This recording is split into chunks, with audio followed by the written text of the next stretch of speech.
क्योंकि इसकी माँ बच जाएगी, इसके 3 दिन के भूखे हैं वे बच जाएंगे, इसका कुछ थोड़ा घड़ा हिला चल जाएगा। और इस पर सेठ पर कोई फर्क नहीं पड़ता, चाहे ऐसे 10 से लिखो जाओ, समझे नहीं। वो भी मैंने ही किया था, मांग वो भी रहा है, मांग ये भी रहा था। तो मैंने इसकी मांग इसलिए सुनी कि इसकी मांग अब जरूरी है, ठीक है। और तुमने उस निर्दोष सेनानी को पिटवा दिया है, तेरे सामने वो पिट रहा है। उस वक्त जो सेनानी सही था, परंतु आगे जाके जब ये दूसरा जुल्म करेगा, अपने राजा को मार कर राजगद्दी को भोगेगा, तब ये भी इसी शिकंजे में आ जाएगा जो इस गरीब के साथ हुआ है, जो इस गरीब के साथ हुआ। जब अब मैं इस गरीब को जो जेल में चला गया है, वो जिसकी माँ बीमार है, उसको बुलवाया गया, उसको बरी करा लिया गया।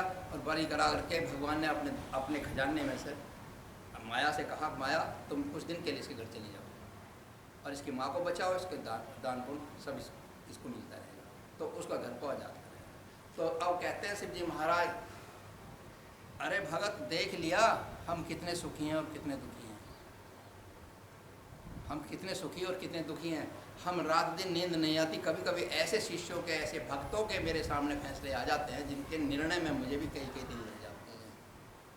क्योंकि तुम तो देते हो समाज को देखकर, अपने अहम को देखते हुए, बाह्य जगत को की मैं अपनी बड़ाई तारीफ और इज्जत को देखते हुए फैसले देते हो, और मैं इस पर नहीं देता कि मैं शिव हूँ और शिव जी की बड़ाई के मारे मैं तो अंतर जगत में झाँक करके किसी का गलत कार्य मेरे हाथ से ना हो जाए, उस हिसाब से फैसले देता हूँ। सो तेरे बस की नहीं है। उन्होंने कहा, प्रभु अपने राज को अपने आप ही संभालो, मैं तो लिख रहा हूँ, अब तुम्हारी लीला को तुम ही जान सकते हो।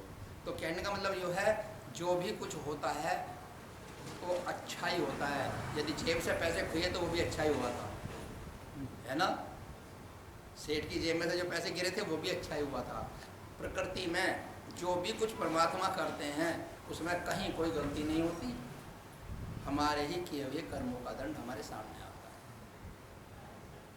कर्म सुधारो, हृदय में भक्ति को लगाओ, तो तुम्हारे जब कर्मों का लेप जब चढ़ेगा चित्त के ऊपर, तो वे 10 छिद्र भर जाएंगे, और वो आत्मा जो रोज तुम ध्यान योग के द्वारा उतार रहे हो ऊर्जा के रूप में अपने अंदर, वे जब दरवाजे बंद हो गए, छिद्र बंद हो गए, तो तुम्हारा चित्त भर जाएगा। फिर आत्मा उसी में स्नान करेगी, गंगा में स्नान करेगी, वही अमृत में स्नान करेगी, और स्नान से सब मूल को धो करके, सारे मैलों को धो करके, विकारों को धो करके ये आत्मा ब्रह्मलोक को प्रीति हुई चली जाती है। और रास्ते में जो ब्रह्मकाल आएंगे उसमें गुरु को साथ रखना, उनसे वो बचा सकता है, तुम अपने आप कदापि नहीं बच सकते। जय सच्चिदानंद। श्री गुरु महाराज की